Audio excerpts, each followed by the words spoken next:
Bom, gente, estou fazendo esse vídeo para vocês aqui para falar um pouquinho sobre a Revolução Farroupilha, né, que aconteceu no Rio Grande do Sul, né, de 1835 a 1845, né. Então, por que aconteceu essa Revolução Farroupilha, né? Hoje, 20 de setembro, né, essa mesma data, em 1835, acontecia o ataque à ponte de Azenha, né? Aí os revolucionários farroupilhas, eles entram em Porto Alegre. Porto Alegre sempre foi uma cidade de resistência, digamos assim, aos farroupilhas, né? Então, o que eram, assim, os ideais da Revolução Farroupilha? O ideal, mas, assim, o motivo da luta deles é que os grandes produtores de charque do Rio Grande do Sul, eles não estavam satisfeitos com uma questão tributária dentro da província. Imagina se eles vivessem de hoje, eles iam fazer uma guerra cada hora, né? Porque hoje a gente paga muito imposto, né? Então, o que acontece? O governo da regência, naquela época o Brasil vivia o período da regência, estava cobrando 25% mais ou menos de imposto sobre o produto, sobre a charque, né? 25%. Poxa, gente, hoje a gente paga muito mais imposto do que 25%, né, gente? Pelo amor de Deus, olha como é que as coisas daquela época.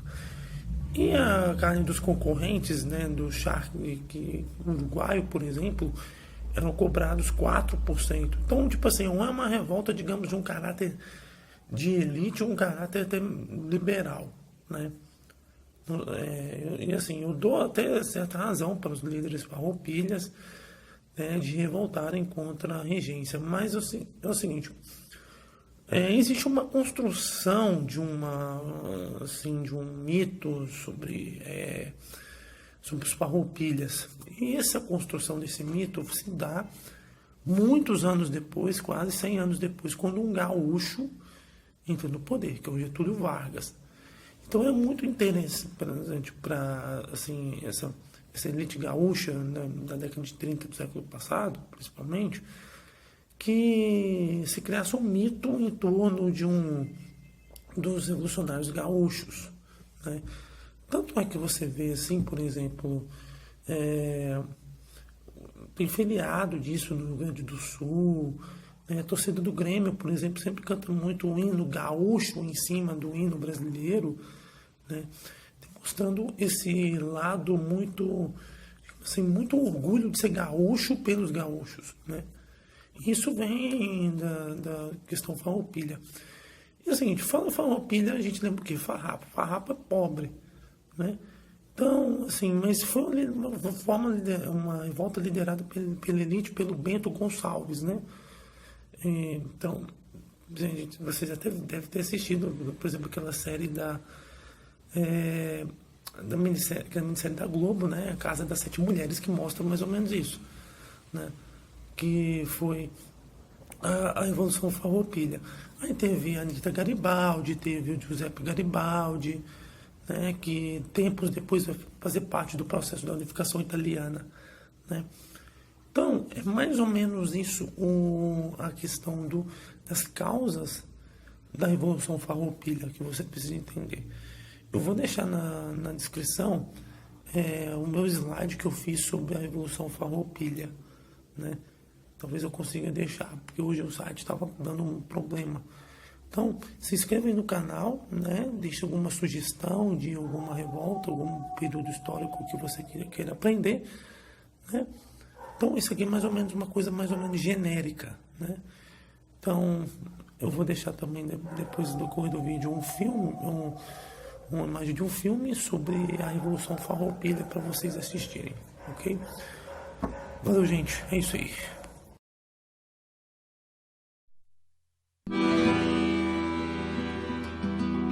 No ano de 1835, depois de meses de discussões na Assembleia Provincial e no interior das lojas maçônicas, os farroupilhas resolveram invadir Porto Alegre na noite de 19 para 20 de setembro.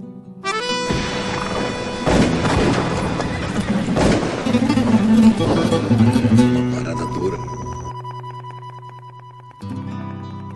Foram 10 anos de lutas e pelejas onde houve milhares de baixas, tanto das forças revolucionárias quanto das forças imperiais.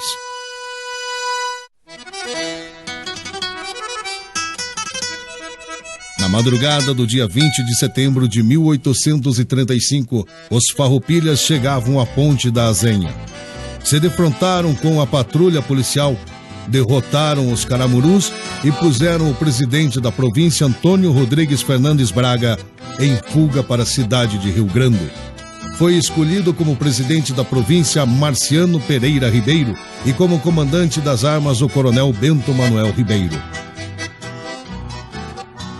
Quase um ano depois de iniciada a revolta dos farroupilhas, encontrava-se Antônio de Souza Neto nos campos do Ceival, quando foi atacado por Silva Tavares, que retornava de um alto exílio no Uruguai.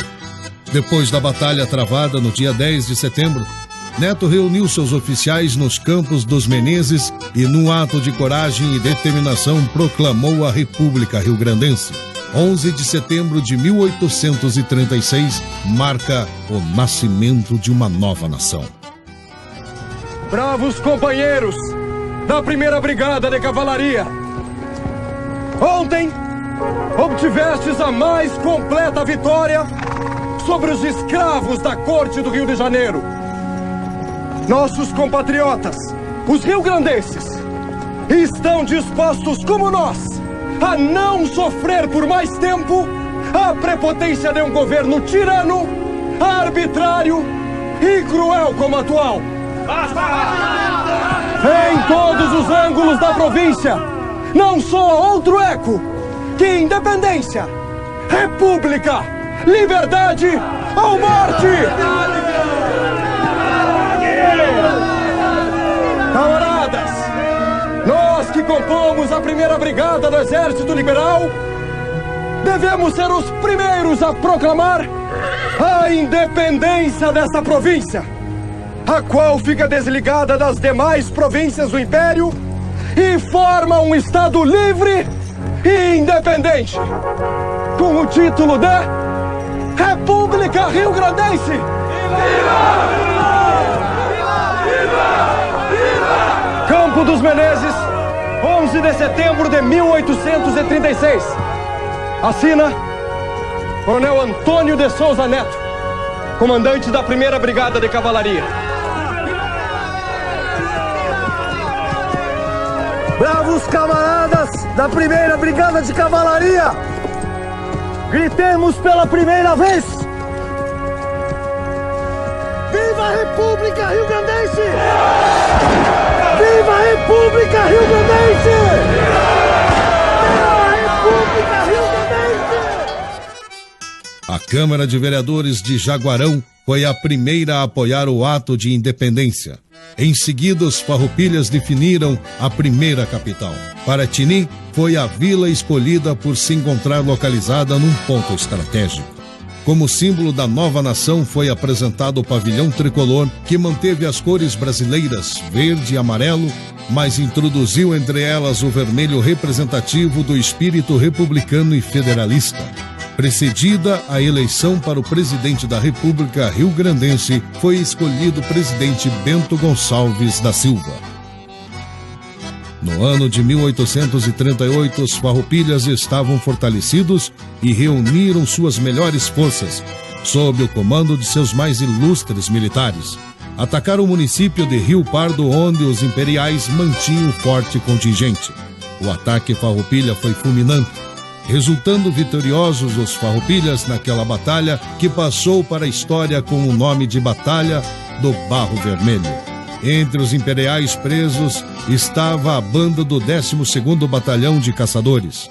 E esse combate, então, ocorreu a 30 de abril de 1838 e tido como um dos mais sangrentos, onde tombaram em torno de 500 combatentes, grande maioria imperialista, muito poucos farroupilhas e junto com o Exército Imperial foi apreendido a banda do Maestro Mendanha, que acompanhava o Exército Imperial. Então o Maestro Mendanha foi preso e foi pedido pelos republicanos que ele compusesse uma música para o hino rio-grandense, para o hino farroupilha. Nessa ilha injustos da guerra, cima nossas façanhas,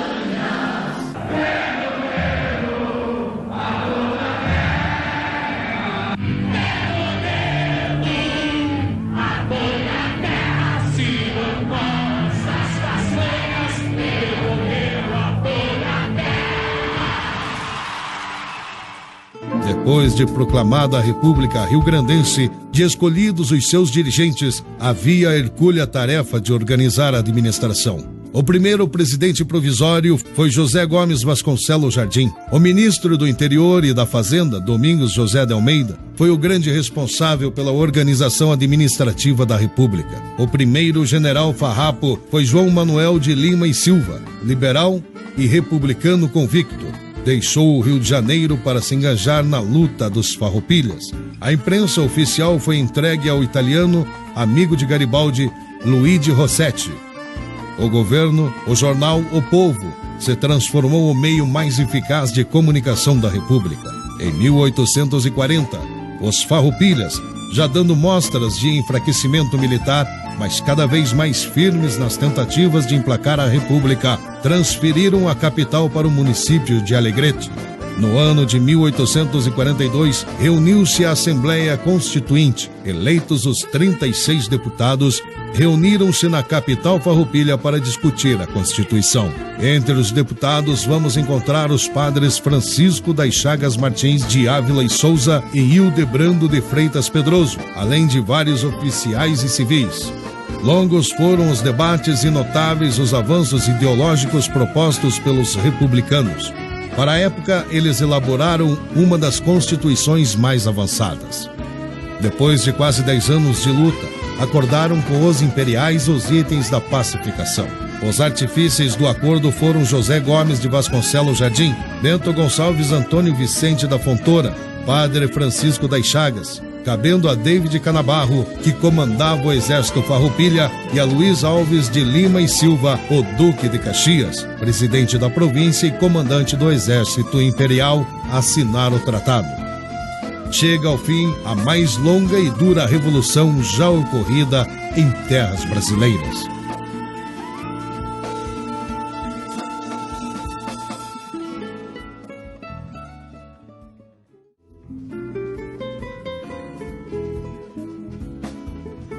Nos anos seguintes à Revolução Farroupilha, estavam os farrapos e os caramurus unidos no mesmo exército brasileiro, lutando contra as ameaças dos países vizinhos, primeiro a Argentina e depois o Paraguai.